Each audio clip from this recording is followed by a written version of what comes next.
কিছু কিছু লেবাসদারি ইসলামের শত্রু দাড়ি জুব্বা ফাগরি লাগাইয়া নিজেরে মুফতি মুফাসের মাওলানা কারি হাফেজ টাইটেল লইয়া একেবারে বুজুর্গ ব্যক্তি সাজছে, কিন্তু অন্তরটা হইল কি বলৎকারী, স্বভাবটা হলো ইজিদ, নমরুদ, ফেরাউন, আবু জাহেলের মতো। তারা অলি আল্লাহর বিরোধিতা করে। অলি আল্লাহর ব্যাপারে আয়াত আসছে, আলা ইন্না আউলি আল্লাহি লা কাউফুন আলাইহিম ওয়া লা হুম ইয়াহজানুন। অর্থটা জানোস? সাবধান, নিশ্চয় আল্লাহর অলিগণের কোনো ভয় নাই এবং তারা দুঃখিতও হবে না।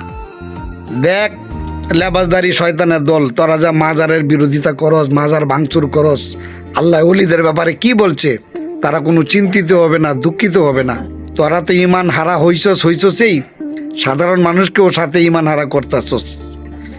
তাই সবার কাছে অনুরোধ, এখনো সময় আছে, আল্লাহর পথে ফিরে আসুন, অলি আল্লাহদের ভালোবাসুন, নিজের মুক্তির ব্যবস্থা করুন। মনে রাখবেন, যেমন কর্ম তেমন ফল। আল্লাহ ছাড় দেন কিন্তু ছেড়ে দেন না।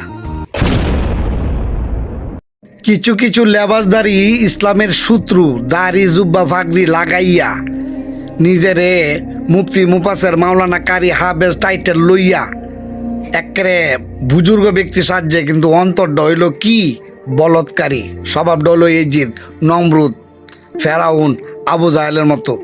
তারা অলি আল্লাহর বিরোধিতা করে।